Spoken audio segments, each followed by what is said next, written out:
السلام علیکم ورحمۃ اللہ تعالی وبرکاتہ۔ مرکز اہل سنت جامعہ رضویہ منظر اسلام کے یوٹیوب چینل ہم سبق درس نظامی میں آپ کا خیر مقدم ہے۔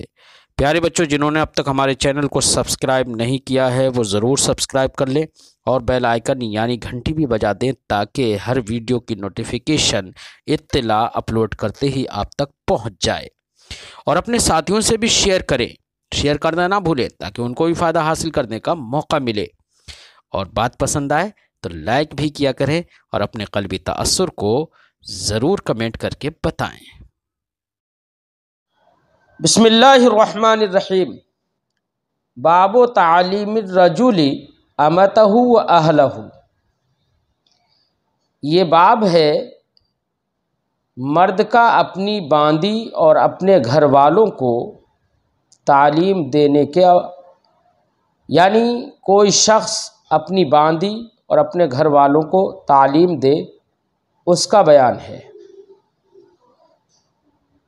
اپنے گھر والوں کو اور اپنی باندی کو تعلیم دے۔ امام بخاری علیہ رحمت و رضوان نے اس باب کے تحت جو حدیث ذکر کی ہے وہ باندی سے متعلق حدیث ہے، یعنی اگر کسی شخص نے اپنی باندی کو تعلیم دی اور اس کی تربیت کی، اس کے بارے میں حدیث ذکر کی، اور امام بخاری علیہ رحمت و رضوان نے گھر والوں کے بارے میں حدیث ذکر اس باب میں نہیں کی ہے۔ تو امام بخاری نے جو ترجمۃ الباب میں فرمایا کہ مرد کا اپنی باندی کو تعلیم دینا، تو اس جز سے متعلق یعنی باندی سے متعلق تو حدیث کا ذکر کیا ہے، اور ایک اسی کے ساتھ میں فرمایا و اہلہ، اور اپنے گھر والوں کو تعلیم دینا، اس کے بارے میں کوئی حدیث ذکر نہیں کی ہے۔ تو اس کے بارے میں ہمارے محدثین نے دو باتیں ذکر کی ہیں۔ ایک بات تو یہ ذکر کی ہے کہ امام بخاری علیہ رحمت و رضوان نے باب باندھا اور کوشش کی کہ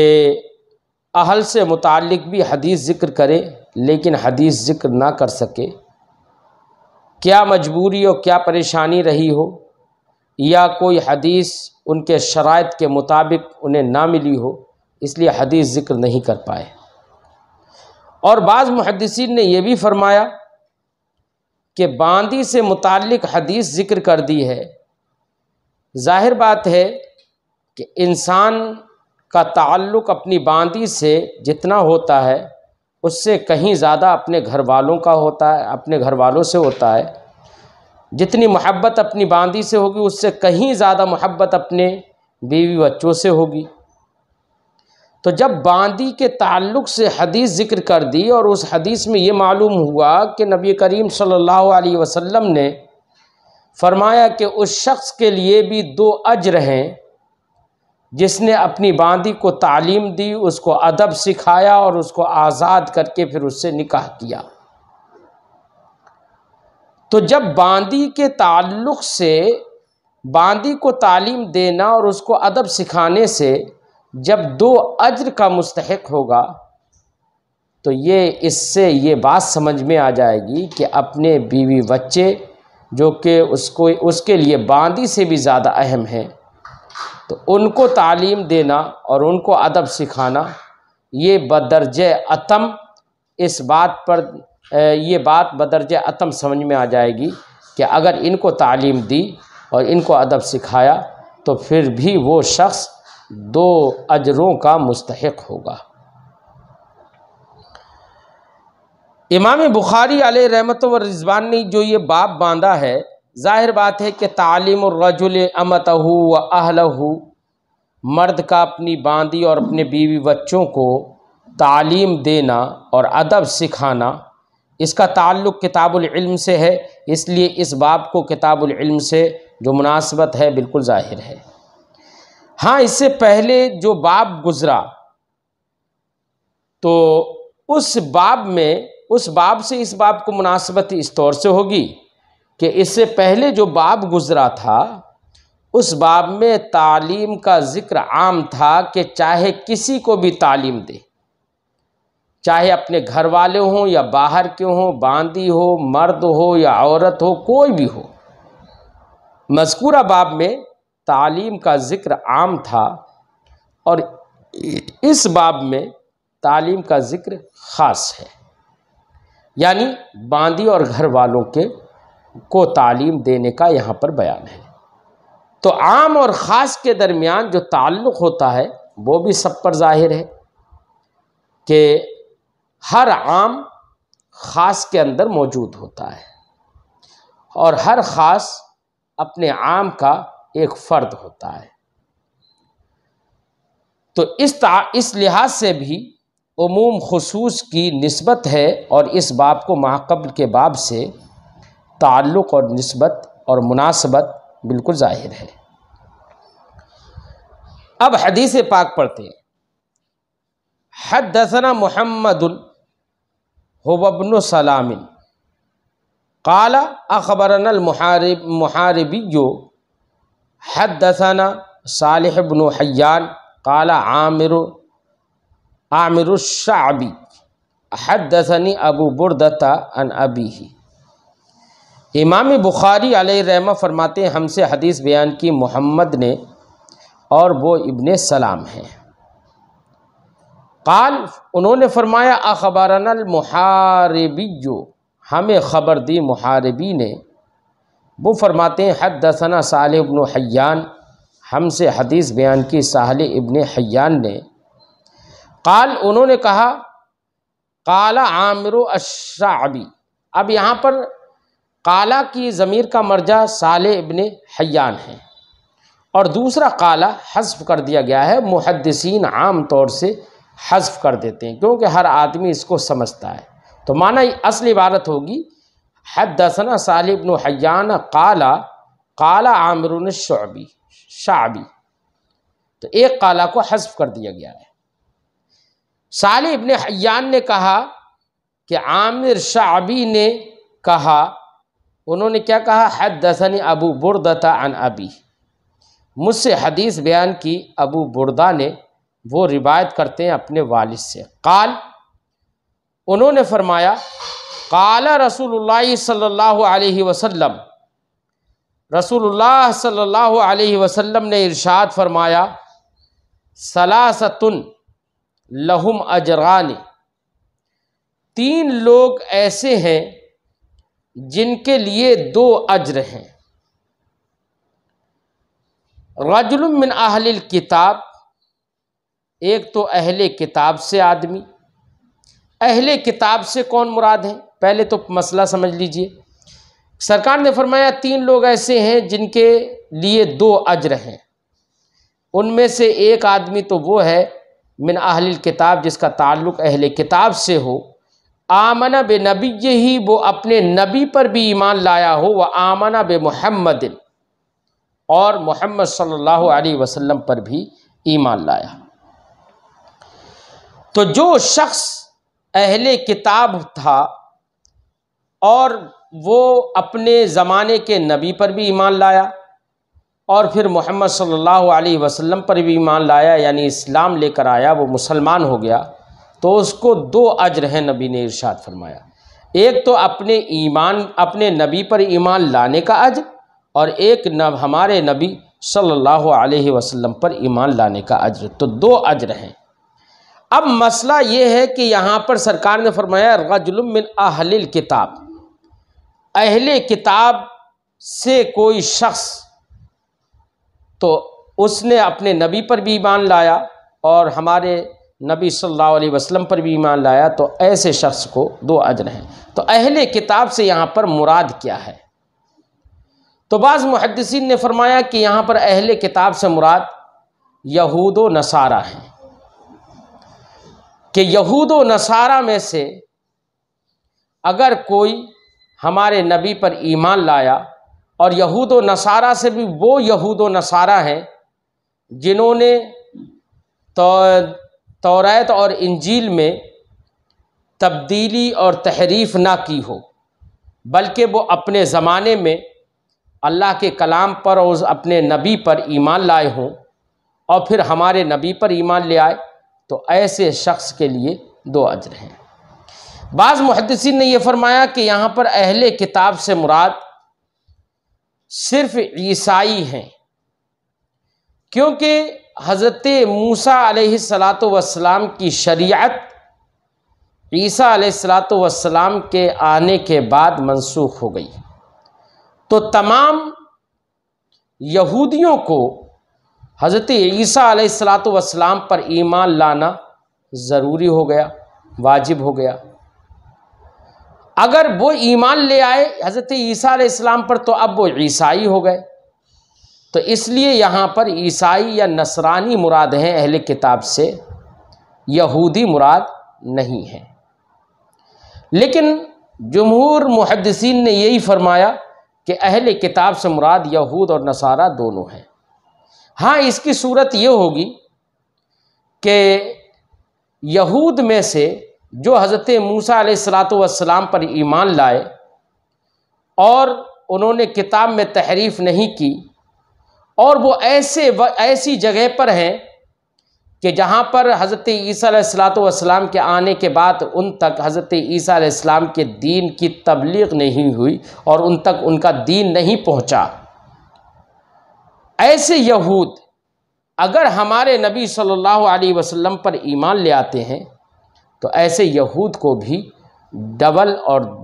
دو اجر ملیں گے۔ اس لیے یہاں پر من اہل الکتاب سے یہود و نصارہ دونوں مراد ہیں، یہ اکثر محدثین نے یہی فرمایا۔ سرکار نے فرمایا ثلاثۃ لہم اجران، 3 لوگ ایسے ہیں جن کے لیے 2 اجر ہیں۔ ایک وہ شخص جو کہ اہل کتاب سے ہو اور اپنے نبی پر ایمان لایا ہو، پھر محمد صلی اللہ علیہ وسلم پر بھی ایمان لایا ہو۔ قرآن پاک میں کفلین کا ذکر ہے، یعنی قرآن پاک میں بھی اللہ نے ارشاد فرمایا کہ ایسا شخص جو اہل کتاب سے ایمان لے کر آیا تو اس کے لیے 2 اجر ہیں۔ کفلین کا ذکر ہوا قرآن پاک میں، تو اس آیت کریمہ کے تحت مفسرین کرام نے یہ فرمایا کہ نبی کریم صلی اللہ علیہ وسلم کے زمانے کے جو نصرانی تھے وہ یہ سمجھتے تھے کہ جب ایمان اگر ہم لے آئیں گے تو 2 اجر ملیں گے، اور اگر ایمان نہیں لائے تو کم سے کم ہم 1 اجر کے تو مستحق رہیں گے ہی۔ تو نبی کریم صلی اللہ علیہ وسلم پر اللہ نے وحی فرمائی اور ارشاد فرمایا،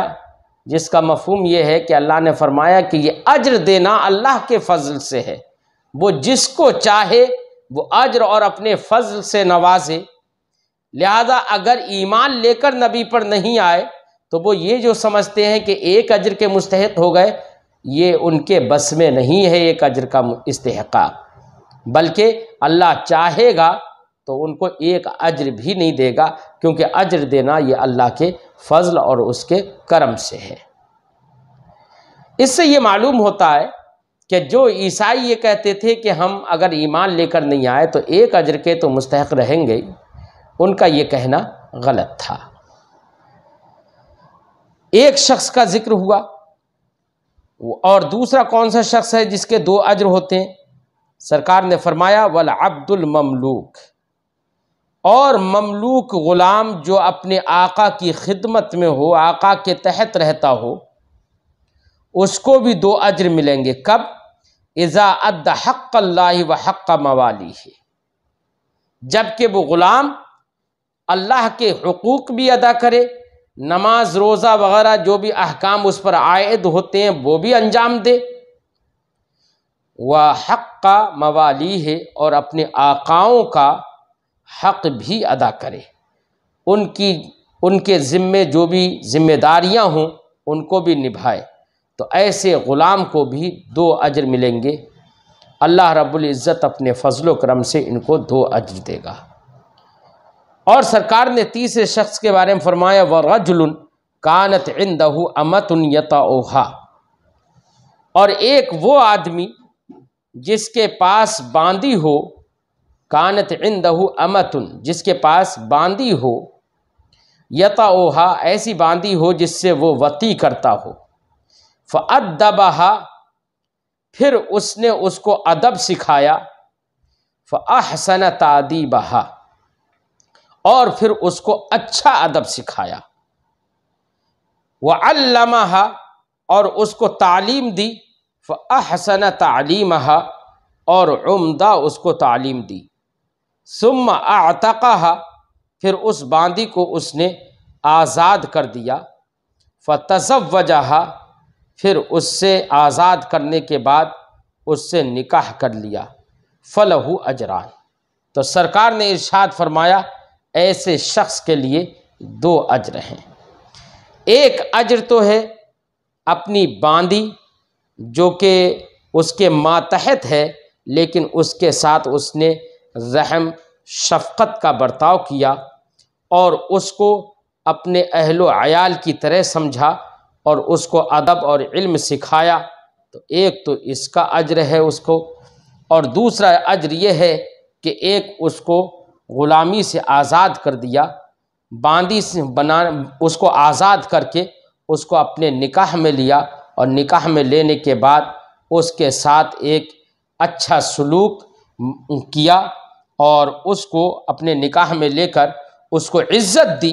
تو اس کا ثواب اس کو اور ملے گا۔ تو ایسے شخص کو 2 اجر حاصل ہوتے ہیں، سرکار نے ارشاد فرمایا۔ تو اب اس جملے سے یہ معلوم ہوا کہ جس شخص کے پاس باندی ہو اور اس سے وہ وطی کرتا ہو اور اس کو ادب سکھائے، اچھا ادب سکھائے، علم سکھائے، تو جب باندی کے ساتھ یہ ہے تو ایسا شخص جو اپنے بیوی بچوں کو علم سکھائے تو اس کو بھی 2 اجر ہوں گے۔ لہذا اپنے اہل و عیال کے بارے میں امام بخاری نے یہاں پر حدیث کا ذکر تو نہیں کیا، لیکن بعض محدثین نے فرمایا کہ جب باندی کے لیے سرکار نے یہ فرمایا ہے تو باندی سے کہیں زیادہ محبت اپنے اہل و عیال سے کرتا ہے، لہذا اس کے ساتھ حسن ادب سے پیش آنا اور اس کو تعلیم دینا یہ بدرجہ اتم ہوگا۔ ثم قال عامر، پھر حضرت عامر شعبی رضی اللہ تعالی عنہ نے حضرت صالح ابن حیان سے کہا، کیا کہا؟ اعطیناکھا بغیر شیء، یہ حدیث ہم نے تمہیں بغیر کسی عوض کے دے دی ہے، یعنی کوئی عوض نہیں، کوئی بدلہ نہیں، تم نے زحمت بھی نہیں اٹھائی اور ہم نے تمہیں یہ حدیث سنا دی ہے۔ قد کان یرکب فیما دونہا الی المدینہ، جبکہ اس سے پہلے اس جیسی حدیث سے چھوٹی یا کمتر حدیث کے لیے بھی مدینہ کی طرف سوار ہو کر جایا جاتا تھا۔ قد کان یرکب فیما دونہا اے فیما ادنا ھذا الحدیث، اس حدیث سے کمتر کے لیے بھی اور اس حدیث سے چھوٹی حدیث کے لیے بھی سوار ہو کر جایا جاتا تھا الی المدینہ، مدینہ کی طرف۔ یعنی حضرت عامر شعبی رضی اللہ تعالی عنہ یہ بتانا چاہتے ہیں صالح ابن حیان کو کہ ہم نے تمہیں یہ حدیث بغیر کسی عوض کے سنا دی، جبکہ اس حدیث سے بھی چھوٹی چھوٹی حدیثوں کے لیے اس سے پہلے لوگ اگر ان کو حدیث حاصل کرنا ہوتی تھی تو وہ مدینہ کی طرف سفر کرتے تھے اور وہاں پر جا کر نبی کریم صلی اللہ علیہ وسلم کی بارگاہ میں جا کر علم حاصل کرتے تھے، حدیث حاصل کرتے تھے۔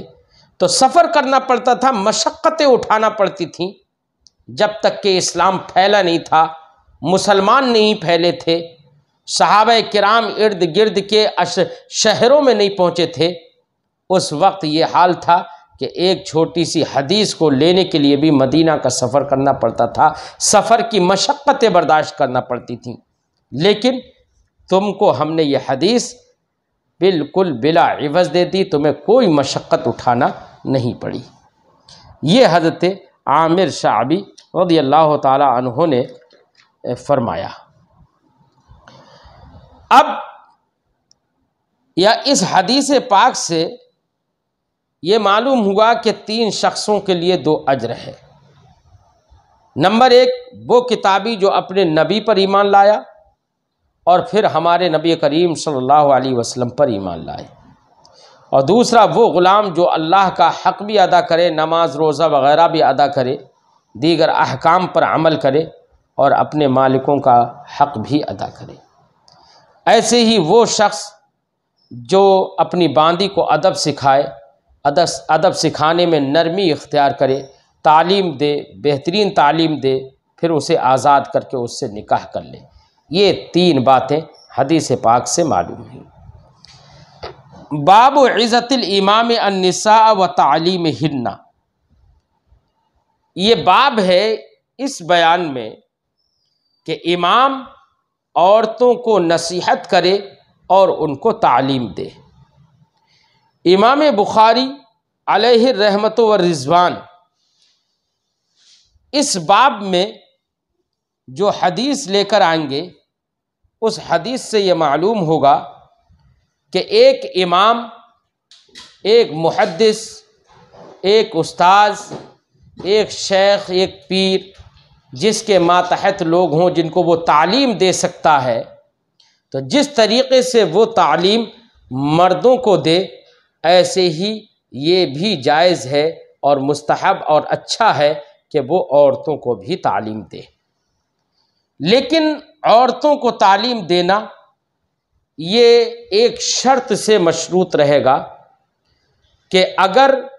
فتنے کا اندیشہ یا غالب گمان نہ ہو۔ اگر عورتوں کے ساتھ عورتوں کو تعلیم دینے میں فتنے کا اندیشہ ہے، فساد کا اندیشہ ہے یا غالب گمان ہے، تو ایسی صورتوں میں عالم کو عورتوں کو تعلیم دینا یہ جائز نہیں ہوگا۔ بہرحال عورتوں کو تعلیم دینا جائز ہے اگر فتنے کا اندیشہ نہ ہو، تو یہاں پر حدیث سے یہ بات سمجھ میں آئے گی۔ حدیث جو امام بخاری یہاں پر ذکر کریں گے، اس حدیث میں نبی کریم صلی اللہ علیہ وسلم نے جب صحابہ کرام کو خطاب فرمایا تو سرکار نماز پڑھ کر جب فارغ ہو گئے، نماز عید کا معاملہ تھا کہ سرکار نے نماز عید سے پہلے تمام لوگوں کو خطاب فرمایا، اور یہ واقعہ اس وقت کا ہے جب عورتیں بھی عیدگاہ میں جاتی تھیں، مسجدوں میں جاتی تھیں نماز پڑھنے کے لیے۔ تو سرکار نے عیدگاہ میں لوگوں کو خطاب فرمایا، صدقہ کے بارے میں بیان کیا۔ پھر نماز سے جب فارغ ہوئے تو سرکار کو یہ لگا شاید کہ میری آواز عورتوں تک نہیں پہنچی۔ اس کا مطلب یہ ہے کہ عورتیں پیچھے بیٹھی ہوئی تھیں یا ان کی صف پیچھے تھی۔ تو سرکار کو یہ لگا کہ شاید میری آواز عورتوں تک نہیں پہنچی ہے، تو نبی کریم صلی اللہ علیہ وسلم بالخصوص عورتوں کی طرف تشریف لائے اور ارشاد فرمایا۔ یہ لمبی حدیث ہے جس کا خلاصہ یہ ہے کہ سرکار دو عالم صلی اللہ علیہ وسلم نے فرمایا کہ میں نے جہنم میں عورتوں کو زیادہ دیکھا۔ عورتوں نے عرض کی یا رسول اللہ اس کی وجہ کیا ہے؟ تو سرکار نے ارشاد فرمایا کہ عورتیں جو ہیں اپنے شوہروں کی نافرمانی کرتی ہیں، ناشکری کرتی ہیں، تو اس لیے میں نے عورتوں کو جہنم میں سب سے زیادہ دیکھا۔ تو عورتوں نے عرض کی یا رسول اللہ اس کے لیے ہمیں کیا کرنا ہے؟ تو سرکار دو عالم صلی اللہ علیہ وسلم نے ارشاد فرمایا کہ صدقہ کرو۔ سرکار نے جب یہ فرمایا کہ صدقہ کرو، کیونکہ صدقہ کیوں فرمایا؟ کیونکہ نبی کریم صلی اللہ علیہ وسلم نے ایک جگہ پر ارشاد فرمایا الصدقۃ تطفئ غضب الرب، صدقہ یہ رب کے غضب کو بجھا دیتا ہے، یعنی صدقہ جو ہے رب کی خوشنودی اور اس کی رضا کا سبب بنتا ہے۔ تو سرکار نے فرمایا کہ تم صدقہ کرو، اور حضرت بلال سرکار دو عالم صلی اللہ علیہ وسلم کے ساتھ میں تھے، تو حضرت بلال نے اپنے کرتے کے دامن کو پھیلایا، اور عورتوں کا حال یہ تھا کہ سرکار سے جیسے ہی سرکار نے فرمایا صدقہ کیا کرو، اس سے رضائے الہی حاصل ہوگی اور جہنم میں جانے سے بچو گی، تو سرکار دو عالم صلی اللہ علیہ وسلم کا فرمان تھا کہ راوی فرماتے ہیں کہ دیکھا کہ عورتوں میں سے کوئی اپنے کانوں کی بالیاں ڈال رہی ہے، کوئی انگوٹھی حضرت بلال کے دامن میں ڈال رہی ہے، یعنی سونے چاندی جو بھی زیور وہ پہنی ہوئی ہیں وہ اپنے حسب حیثیت وہ حضرت بلال نے جو کرتے کا دامن پھیلا لیا تھا، اس کرتے کے دامن میں، حضرت بلال کے دامن میں وہ عورتیں بطور صدقہ وہ چیزیں ڈال دے رہی ہیں۔ اس حدیث پاک جو ہم نے خلاصہ ذکر کیا، اس حدیث پاک سے یہ معلوم ہوا کہ امام عورتوں کو بھی نصیحت کرے اور ان کو بھی تعلیم دے، اور ہم نے بتا دیا یہ مگر ہے اس وقت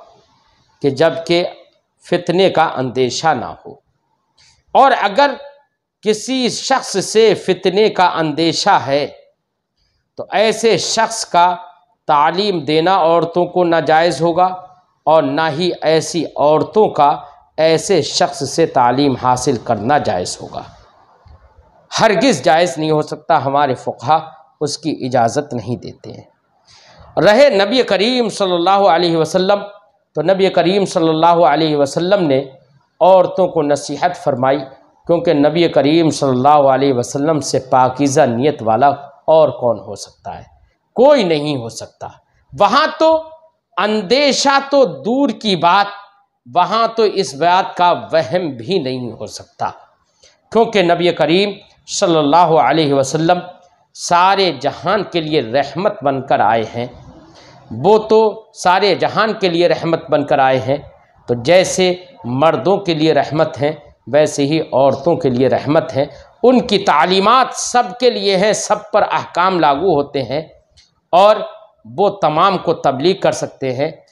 انہوں نے کی بھی ہے، نبی کریم صلی اللہ علیہ وسلم نے تمام کو تبلیغ کی ہے، کیونکہ وہاں پر فتنے کا اندیشہ تو درکنار، وہم کا بھی تصور نہیں ہوتا۔ باب عزت الامام النساء و تعلیمہن، امام کا عورتوں کو نصیحت کرنے کا بیان اور ان کو تعلیم دینے کا بیان۔ ما قبل میں باب جو گزرا، اس باب میں یہ تھا کہ اہل خانہ کو گھر والوں کو تعلیم دینے کا بیان ہے جو کہ خاص ہے، اور اس باب میں یہ ہے کہ امام عورتوں کو تعلیم دے، اس کا بیان ہے، اور ان عورتوں کا یہاں پر عورتوں میں عموم ہے، چاہے وہ اپنے گھر کی عورتیں ہوں یا باہر کی عورتیں ہوں۔ تو ما قبل کا باب خاص تھا اور یہ باب اس سے عام ہے، لہذا دونوں بابوں کے درمیان عموم خصوص کی نسبت ہے، اور جہاں پر نسبت ہو، چاہے کیسی بھی نسبت ہو، تو باب سے باب کی مناسبت ظاہر ہو گئی۔ یہاں پر امام ترمذی، امام بخاری نے جو لفظ امام استعمال کیا، عزت الامام، یہاں پر امام سے مراد بادشاہ اسلام یا اس کا قائم مقام ہے، اور عزت یہ وعظن سے بنا ہے، واو کو حذف کر کے آخر میں تا بڑھا دی گئی ہے، جیسے کہ وعدن سے عدت اور وزن سے زنت۔ اب حدیث پاک پڑھتے ہیں۔ حدثنا سلیمان بن حرب، ہم سے حدیث بیان کی سلیمان ابن حرب نے، قال، انہوں نے کہا، حدثنا شعبۃ عن ایوب، ہم سے حدیث بیان کی شعبہ نے، وہ روایت کرتے ہیں حضرت ایوب سے، وہ فرماتے ہیں، سمعت عطا ابن ابی رباح، میں نے عطا ابن ابی رباح کو کہتے ہوئے سنا، قال، انہوں نے کہا، سمعت ابن عباس، میں نے حضرت عبداللہ ابن عباس کو کہتے ہوئے سنا، انہوں نے فرمایا، اشہد علی النبی صلی اللہ علیہ وسلم، میں نبی کریم صلی اللہ علیہ وسلم پر گواہی دیتا ہوں۔ یہاں پر شک راوی ہے کہ یعنی یہاں پر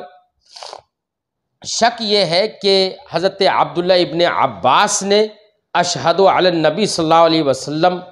کہا، او قال عطا، یا حضرت عطا ابن رباح نے کہا اشہد علی ابن عباس۔ تو اشہد یعنی شہادت کے بارے میں یہاں پر شک راوی ہے، یعنی راوی کو یہ شک ہے کہ مجھے یہ معلوم نہیں ہے کہ حضرت عبداللہ ابن عباس نے یہ بات کہی کہ میں نبی پر گواہی دیتا ہوں، یا عطا ابن رباح نے یہ بات کہی کہ میں عبداللہ ابن عباس پر گواہی دیتا ہوں۔ یہ شک ہے، اور یہ شک کس کو ہے؟ شعبہ کو، جو روایت کر رہے ہیں حضرت ایوب سے، ان کو شک ہے۔ یہ کیا کہا؟ حضرت عبداللہ ابن عباس نے کہا قال اشہد علی النبی صلی اللہ علیہ وسلم، میں نبی کریم صلی اللہ علیہ وسلم پر گواہی دیتا ہوں۔ او قال عطا، یا عطا نے کہا اشہد علی ابن عباس، میں عبداللہ ابن عباس پر گواہی دیتا ہوں ان نبی صلی اللہ علیہ وسلم خرج ومعہ بلال، کہ نبی کریم صلی اللہ علیہ وسلم نکلے۔ اس حدیث میں تو یہاں پر ہی اتنا ہی ذکر ہے، جبکہ ایک دوسری حدیث کا جو مفہوم ہم نے ذکر کیا پوری تفصیلی حدیث وہاں پر ہے۔ خرج ومعہ بلال، حضرت نبی کریم صلی اللہ علیہ وسلم نکلے، یعنی مردوں کی طرف سے عورتوں کی طرف گئے نماز پڑھا کر فارغ ہو کر۔ ومعہ بلال، ان کے ساتھ حضرت بلال تھے۔ فظن انہ لم یسمع النساء، تو حضرت نبی کریم صلی اللہ علیہ وسلم کو یہ خیال ہوا کہ شاید کہ انہوں نے عورتوں کو اپنی بات نہیں سنائی ہے، یعنی ان عورتوں تک ان کی بات نہیں پہنچی۔ اسمع یسمع، اسمع سنانا، سرکار کو یہ خیال ہوا کہ شاید کہ انہوں نے عورتوں کو بات نہیں پہنچائی ہے، یعنی ان کی آواز عورتوں تک نہیں پہنچی ہے۔ فوعظہن، تو سرکار عورتوں کی طرف تشریف لائے اور ان کو نصیحت کی۔ تو فوعظہن، یہی جملہ جو ہے یہی ترجمۃ الباب سے مناسبت پیدا کرتا ہے حدیث پاک کی۔ فوعظہن،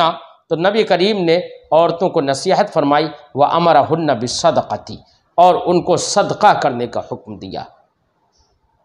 فجعلت المرأة تلقی القرط والخاتمہ، تو عورت، یہاں پر المرأة سے مراد کوئی خاص عورت نہیں، مطلقاً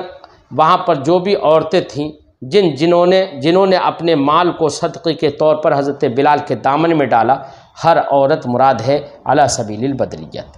فجعلت المرأة تلقی القرط والخاتمہ،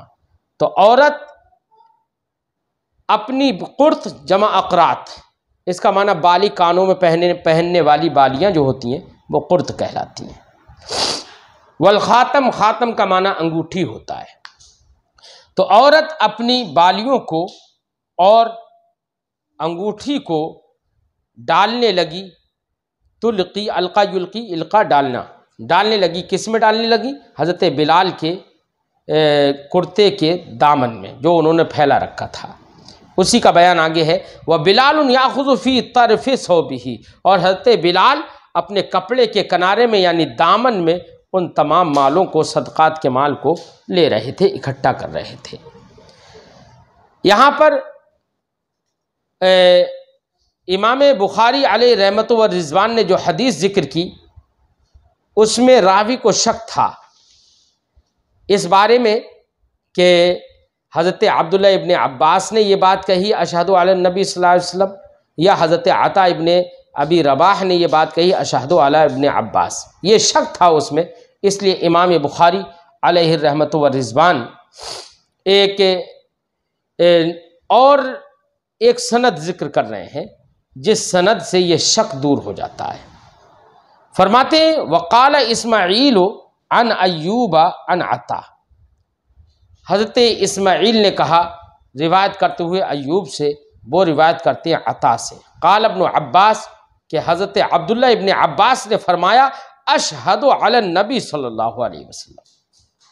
میں گواہی دیتا ہوں نبی کریم صلی اللہ علیہ وسلم پر۔